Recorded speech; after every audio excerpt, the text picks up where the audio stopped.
नमस्कार दोस्तों, मैं हूं संदीप भट्ट और मैं लेकर आ गया हूं बॉर्न टू बी रिमेम्बर्ड का एक और नया एपिसोड। दोस्तों, कुछ लोग होते हैं ना जो अपनी धुन के पक्के होते हैं। अगर उन्होंने कोई काम शुरू किया तो फिर उसे पूरा करके ही दम लेते हैं और उनकी जिंदगी भर की मेहनत से जो परिणाम निकलता है उसका आगे की पीढ़ियां बहुत लाभ लेती हैं। दोस्तों, मेरी बातों का इशारा जिनकी तरफ है वो ब्रिटिश साम्राज्य में पले बढ़े, लेकिन उन्होंने अपनी पूरी जिंदगी भारतीय भाषाओं के अध्ययन पर लगा दी। वो दुनिया के प्रसिद्ध प्रशासक और भाषाविद थे। उन्होंने तमाम भारतीय भाषाओं और बोलियों का सर्वे कर उसे लेखों में उतारा। दोस्तों, मैं बात कर रहा हूं ग्रायरसन सर जॉर्ज एब्राहम की। ग्रायरसन का जन्म 7 जनवरी 1851 को डबलिन में हुआ था। वो एक संपन्न घर में पैदा हुए थे। वो सेंट बीज ग्रामर स्कूल और ट्रिनिटी कॉलेज डबलिन में पढ़े। पढ़ाई में ग्रायरसन अच्छे थे और इसका परिणाम ये रहा कि 1871 में उन्होंने भारतीय सिविल सर्विस की परीक्षा पास कर दी। अगले 2 सालों में उन्होंने संस्कृत और हिंदुस्तानी भाषाओं के बारे में जानकारी प्राप्त की। ग्रायरसन पर रॉबर्ट एटकिंसो का बहुत प्रभाव रहा। एटकिंसो ने ग्रायरसन को भारत में भाषाई सर्वेक्षण करने के लिए प्रेरित किया। ग्रायरसन ने 1880 में लूसी एलिजाबेथ जीन से शादी की थी और 1 साल बाद वो पटना में कलेक्टर बन गए। पटना में उन्होंने जॉइंट मजिस्ट्रेट के पद पर कार्य किया।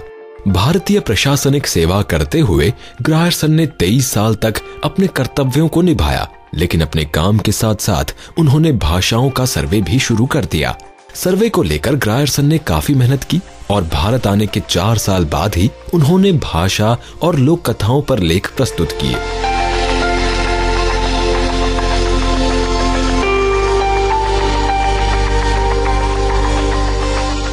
उनके लेखों को अच्छा समर्थन मिला और ग्रायरसन को आगे काम करने के लिए प्रेरणा मिली। अगले 10 सालों में उनका पूरा ध्यान बिहार की भाषाओं और बोलियों पर रहा। उनके शोध का परिणाम ये रहा कि उन्होंने भारतीय भाषाओं पर 2 महत्वपूर्ण लेख लिखे। पहला लेख बिहारी भाषा की बोलियों पर था और दूसरा किसान जीवन पर। उनके इन महत्वपूर्ण कार्यों को 1926 में भी पुनर्मुद्रित किया गया। ग्रायरसन ने इन लेखों में किसान दैनिक जीवन के संपूर्ण कार्य को तुलनात्मक शब्दों, चित्रों और वर्णन से बताया है। भाषा पर चल रहे ग्रायरसन के शोध ने एक और कदम आगे बढ़ाया और ग्रायरसन भाषाई हितों पर विचार करना शुरू करने लगे। स्थानीय भाषाओं के अतिरिक्त ग्रायरसन ने इंडो आर्यन भाषा की संरचना पर भी विस्तृत जानकारी प्रदान की। इंडो आर्यन भाषा के इतिहास का पता लगाने के लिए ग्रायरसन ने कई प्रयास किए और जगह जगह भ्रमण भी किया। भाषा का कोई अंग नहीं है जिसे ग्रायरसन ने न छुआ हो। उन्होंने विशेष रूप से 2 महाकाव्यों तुलसीदास की रामायण और पद्मावती की जायसी को पढ़ा। 1896 में उन्होंने सुधाकर द्विवेदी के साथ मिलकर इनका अंग्रेजी अनुवाद प्रकाशित किया। इसी कड़ी में 1889 में उन्होंने आधुनिक स्थानीय भाषा साहित्य पर बंगाल की एशियाटिक सोसाइटी की पत्रिका में लेख लिखा। ग्रायरसन ने तुलनात्मक भाषा शास्त्र पर बहुत से लेख प्रकाशित किए।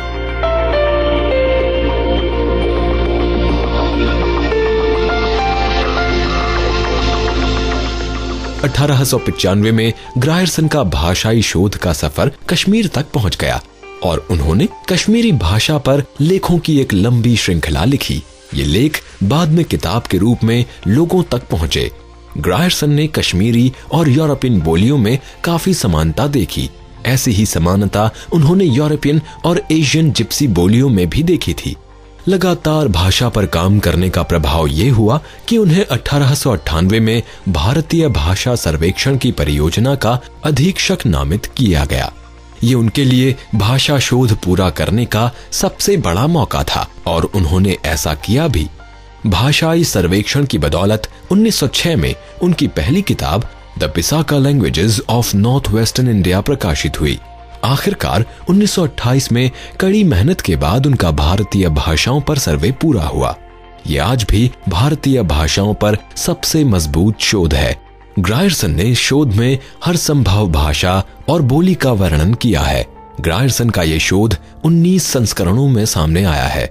800 पेज के इस शोध में उन्होंने 179 भाषाएं बताई और 544 बोलियां बताई हैं। ग्रायरसन 1902 में प्रशासनिक पद से सेवानिवृत्त हो चुके थे। भाषा को लेकर उनके महत्वपूर्ण कार्यों को देखते हुए डबलिन, कैम्ब्रिज ऑक्सफोर्ड और बिहार के विश्वविद्यालयों ने उन्हें मानद डिग्री प्रदान की।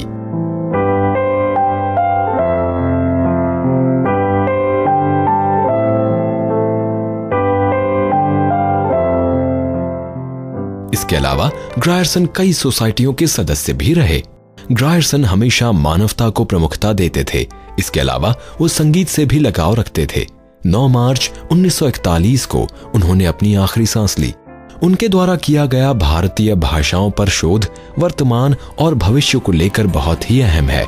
हमारी ओर से उन्हें श्रद्धांजलि।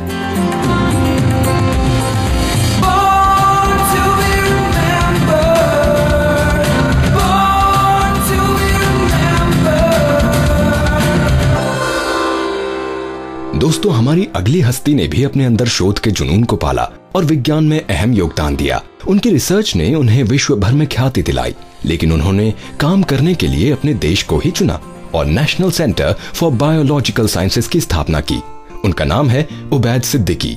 सिद्दीकी जी का जन्म आज ही के दिन 1932 में हुआ था। उनकी जन्मभूमि उत्तर प्रदेश का बस्ती जिला था।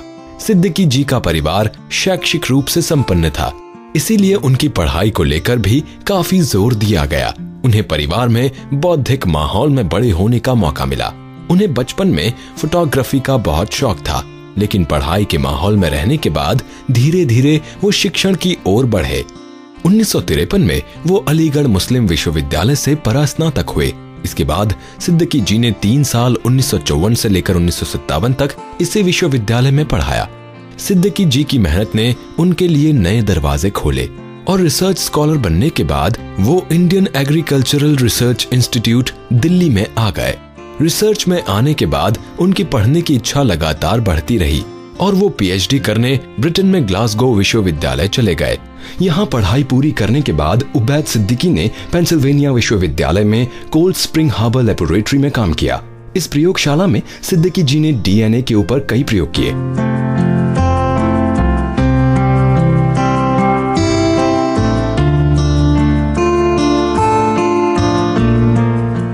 1962 में उबैद सिद्दीकी को होमी भाभा ने बुलाया। भाभा उस समय Tata institute of fundamental research के डायरेक्टर थे। सिद्दीकी जी रिसर्च संस्थान में आए और उनके आने के बाद संस्थान ने रिसर्च के क्षेत्र में खूब प्रगति की। कड़ी मेहनत से मिले अच्छे परिणामों के बाद सिद्दीकी जी जल्द ही टाटा इंस्टीट्यूट के बड़े वैज्ञानिकों में गिने जाने लगे। उन्होंने एक शिक्षक के रूप में भी हमेशा छात्रों को बढ़ावा दिया। सिद्दीकी जी ने विज्ञान को आगे बढ़ाने के लिए national Centre for Biological sciences की स्थापना की और उन्होंने 1993 तक बेंगलुरु में इस संस्थान के संस्थापक अध्यक्ष का पद संभाला। प्रोफेसर सिद्दीकी's central achievements were threefold. One, he epitomized the concept of the thoughtful scientist. Quite different from today's neoliberal entrepreneurial scientist model.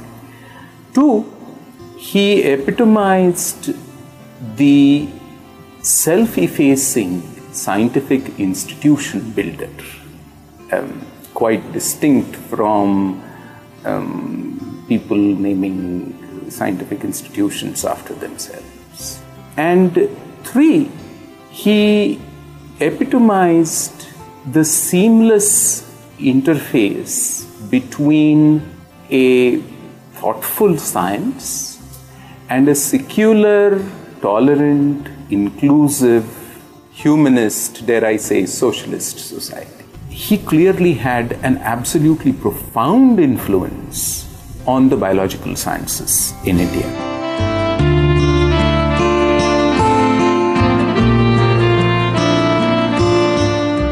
Ubaid Siddiqui ने दुनिया भर के संस्थानों में बहुत महत्वपूर्ण पदों पर काम किया। भारत सरकार ने उन्हें पद्म भूषण से सम्मानित किया। अंतर्राष्ट्रीय स्तर पर वो Yale University California Institute of Technology में विजिटिंग प्रोफेसर भी रहे। उबैद सिद्दीकी ने National Centre for Biological Sciences Bengaluru में मानद शिक्षक के रूप में भी कार्य किया। उन्होंने अपना पूरा जीवन रिसर्च में लगा दिया। सिद्दीकी जी की लेबोरेटरी जीवन के अंतिम समय तक बहुत सक्रिय रही। उबैद सिद्दीकी कई गुणी छात्रों के मेंटोर भी रहे। विज्ञान के अलावा उन्हें खेल, साहित्य और संगीत में भी रुचि रही। उन्होंने बड़े तौर पर साइंस से जुड़े लेख लिखकर विज्ञान को लोकप्रिय विषय बनाने की कोशिश की। हमारी ओर से उनके विज्ञान को दिए गए योगदान को सलाम।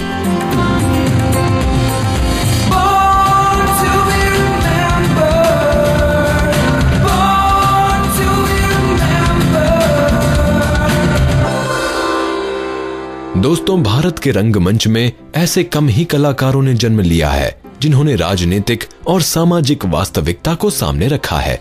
आज रंगमंच के ऐसे ही साहसी लेखक का जन्म है जिन्होंने सामाजिक हिंसा के खिलाफ बड़े बड़े नाटक लिखे। शांत रहिए, कोर्ट चालू है, घासीराम कोतवाल और सखाराम बाइंडर जैसे नाटक उन्हीं के कलम की देन है। दोस्तों, मैं बात कर रहा हूं विजय तेंदुलकर जी की। विजय जी का जन्म 7 जनवरी 1928 को कोल्हापुर, महाराष्ट्र में हुआ था। उनके पिता एक सामान्य नौकरी करते थे और साथ में प्रकाशन व्यापार भी संभालते थे। ऐसे माहौल में विजय साहित्य की ओर आकर्षित हुए और उन्हें लिखने का शौक लग गया। ये शौक इतनी जल्दी लगा कि मात्र 6 साल में उन्होंने अपनी पहली कहानी लिखी। उनमें नाटक लिखने की गजब की प्रतिभा थी। मात्र 11 साल की उम्र में उन्होंने नाटक लिखा और इसे खुद ही निर्देशित भी किया। ये विजय जी की प्रतिभा की झलक भर थी।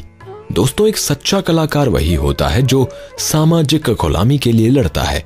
विजय जी भी लड़े और पढ़ाई छोड़ 1942 में भारत छोड़ो आंदोलन में शामिल हो गए। दोस्तों, विजय जी का लेखन इस समय निजी अनुभवों से भरा पड़ा था। उनका परिवार और उनके दोस्त उनसे विमुख हो गए। ऐसे में विजय जी को लेखन में ही शांति मिली। ये लेखन प्रकाशन के इरादे से बिल्कुल भी नहीं था। विजय जी इस समय हमें कौन प्यार करेगा और मकान मालिक नाटक लिख चुके थे, लेकिन उनके नाटकों को दर्शकों के द्वारा उतनी सराहना नहीं मिली। इसीलिए विजय जी ने लिखना छोड़ दिया। लेकिन परिस्थितियां बदलती हैं और उन पर सही फैसले लेकर लोग सफल होते हैं। विजय जी के लिए परिस्थितियां बदली और उन्होंने लेखन फिर से शुरू कर दिया और इसमें वो सफल भी हुए।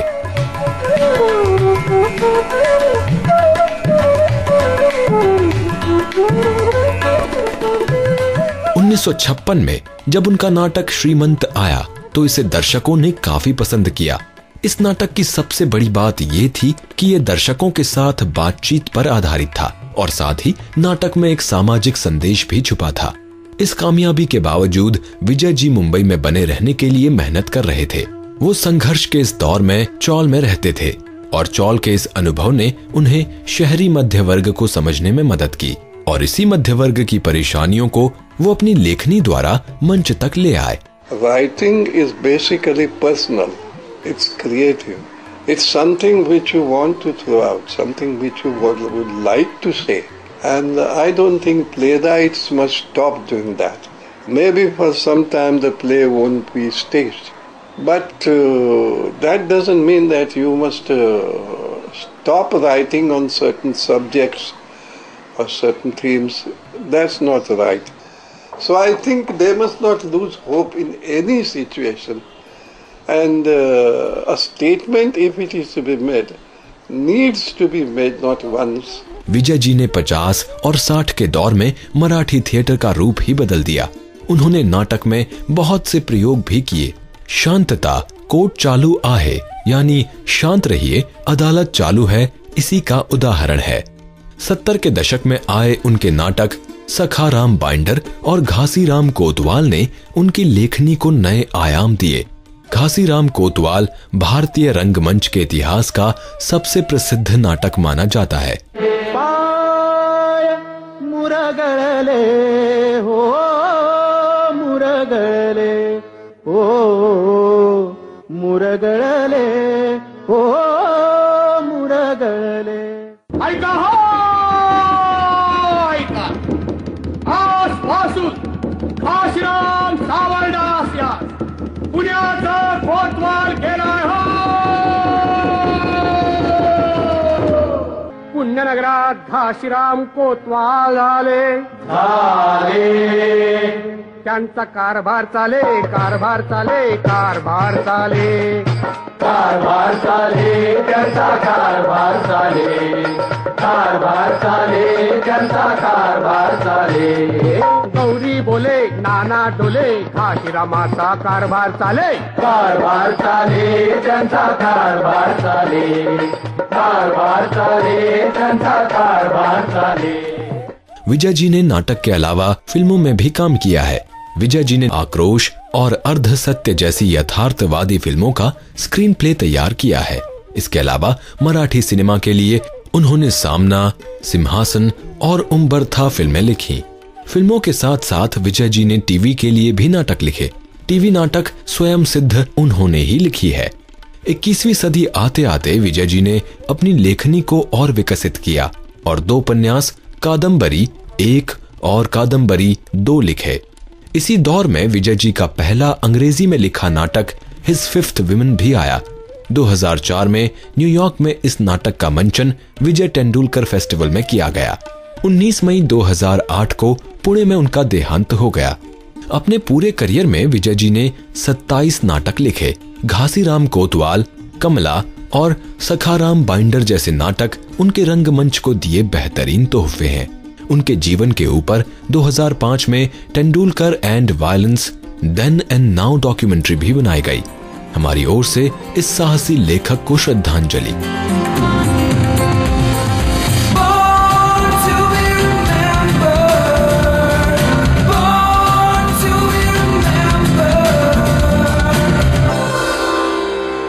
दोस्तों, हमारी आखिरी हस्ती से आप अच्छी तरह से परिचित हैं। उन्होंने भारतीय सिनेमा में ऐसी अदाकारी की कि वो फिल्मों में कॉमेडी के लिए जरूरत बन गए। 90s में उन्होंने करीब हर फिल्म में कॉमेडी करके लोगों को हंसाया। उनका नाम है जॉन प्रकाश राव जानूमाला, यानी कि जॉनी लीवर। Advance booking. आधा मुंह की खिड़की बंद कर, नहीं तो चलो करंट में हाउसफुल दे डालता हूँ। जानता है कौन हूँ? कौन हूँ मैं? तुमने बताया नहीं तो पता कैसे चलेगा कौन है? इंडिया के बड़े बड़े भाई लोग हैं ना, अपन को छोटा छतरी बुलाते हैं। छोटा छतरी, छोटा छतरी। आज के दिन 1957 में जॉनी का जन्म आंध्र प्रदेश में हुआ था। इसके बाद उनका परिवार मुंबई आ गया। जॉनी का बचपन मुंबई में किंग सर्कल धारावी में बीता। उन्होंने आंध्र तेलुगु स्कूल से 7वीं तक की पढ़ाई की, लेकिन वो इसके आगे नहीं पढ़ पाए क्योंकि उनके परिवार के पास फीस भरने के लिए पैसे नहीं थे। परिवार की ये हालत देखकर जॉनी ने काम करने की ठान ली और उन्हें पढ़ाई छोड़नी पड़ी। इस मुश्किल दौर में जॉनी ने हर तरह का काम किया। उन्होंने कमाई के लिए सड़कों पर सामान तक बेचा। सिनेमा से वो बचपन से ही प्रभावित हो चुके थे। उन्होंने जॉनी वॉकर, किशोर कुमार और महमूद की कॉमेडी से प्रेरणा ली। मिमिक्री कलाकार दिनेश हिंगू को देखकर भी वो बहुत ज्यादा प्रभावित हुए और उनकी तरह मिमिक्री करने लगे। जॉनी ने तय कर लिया था कि उन्हें मिमिक्री आर्टिस्ट बनना है और इस तरह उनके कॉमेडियन के पेशे की शुरुआत हुई। इसमें जॉनी की मदद की प्रताप जानी और राम कुमार ने। लेकिन रोजगार के लिए जॉनी ने कुछ समय अपने पिता के साथ फैक्ट्री में भी काम किया। काम के दौरान जॉनी अपने सहकर्मियों का मनोरंजन किया करते थे। यहाँ दोस्तों के साथ मिमिक्री करते करते वो कब स्टेज तक पहुंच गए खुद उन्हें भी मालूम नहीं हुआ। फैक्ट्री में स्टेज प्रस्तुति देते हुए उन्हें जॉनी लीवर नाम मिला। इसके बाद जॉनी जल्द ही मुंबई ऑर्केस्ट्रा में काम करने लगे। हिंदुस्तान लीवर में मैं काम करता था, मैं वहाँ भी नकल करता था। वैसे स्कूल में टीचरों में नकल करता था और फैक्ट्री में लग के कुछ अफसरों की नकल करने लगा, तो वहाँ मेरा लीवर नाम पड़ गया। जॉनी का ये सफर कल्याण जी आनंद जी के ग्रुप तक पहुंच गया और उन्होंने इस ग्रुप के साथ दुनिया भर में अपनी प्रतिभा की प्रस्तुति दी। शो के साथ उन्होंने इस समय में कल्याण जी से जीवन की बहुत सारी बारीकियां भी सीखी। स्टेज शो से ही जॉनी के सिनेमा के करियर की भी शुरुआत हुई।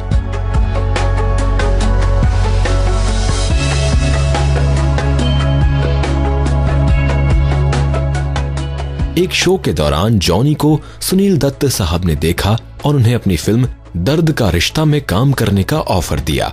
ये 1980 का दशक था और जॉनी लीवर लोगों के बीच पहचान बनाने लगे थे। इसी दशक में उन्होंने हंसी के हंगामे के नाम से अपनी ऑडियो कैसेट्स निकालनी शुरू कर दी। दर्द का रिश्ता के बाद उन्हें जलवा में अपनी अदाकारी दिखाने का मौका मिला, लेकिन जॉनी को असली कामयाबी मिली फिल्म बाजीगर से।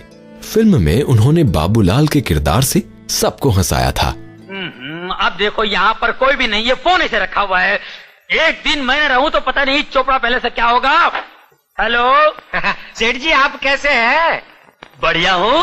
मैंने ये जानने के लिए फोन किया था आके लड़की देखने कब आऊं? अरे भाई कभी भी आइए, आप ही का घर है। ठीक है। और बताइए धंधा पानी कैसे चल रहा है? अरे क्या बताएं, आलू प्याज तो इतने महंगे हो गए हैं कि पूछो मत। अब टमाटर देखो, मिर्च, अदरक, हट। अरे आप कौन बोल रहा है? मैं यहाँ का हेड सर्वेंट बाबूलाल बोल रहा हूँ। रामचंद्र तुझे क्या हुआ है? अरे पहले से बोलना चाहिए ना, कब से हंस हंस के गला फाड़ दिया। मैंने चोपड़ा साहब से बात करनी है, फोन दिया उनको। हेलो, चोपड़ा साहब तो कॉलेज चले गए। जॉनी अब सह अभिनेता या कॉमेडियन के रूप में अपनी पहचान बना चुके थे। वो करीब करीब हर फिल्म में कॉमेडियन के रूप में दिखे। 90 का दशक जॉनी के लिए बहुत बिजी रहा। छोटा छतरी, असलम भाई जैसे उन्होंने जाने कितने ही किरदार निभाए हैं और उनके लिए जॉनी आज भी जाने जाते हैं और उन किरदारों की याद भर से ही होंठों पर मुस्कान आ जाती है। असलम भाई, मेरे असलम भाई, असलम भाई, असलम भाई, असलम भाई। दुबई का चश्मा, चीन की चड्डी और ईरानी चाय। असलम भाई, असलम भाई, असलम भाई, असलम भाई, असलम भाई। कच्चा पक्का 320 उधार की बीड़ी।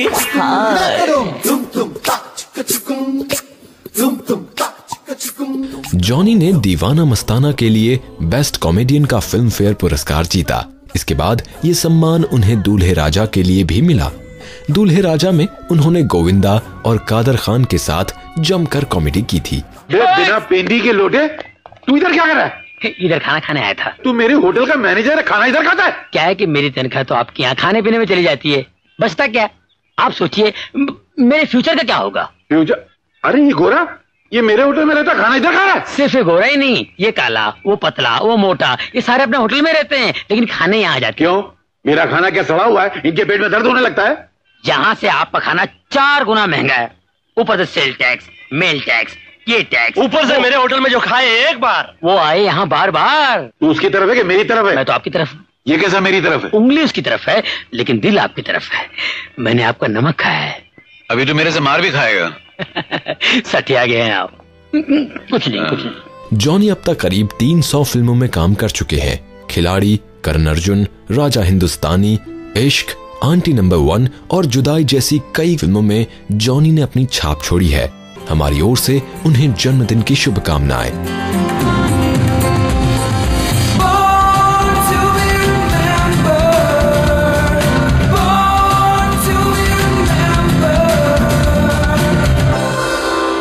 तो श्रोताओं, अब मुझे यानी संदीप भट्ट को दीजिए अनुमति।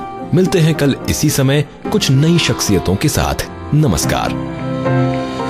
मैं बनना चाहूं जैसा पर शायद सपनों में, मैं उड़ना चाहूं जैसा पर शायद सपनों में।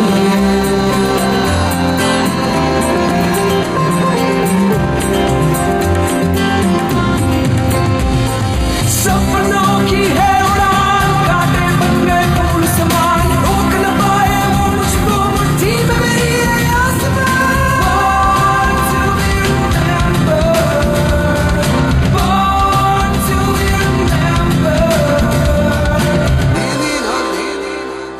इस कार्यक्रम के कार्यकारी निर्माता जैनेंद्र सिंह,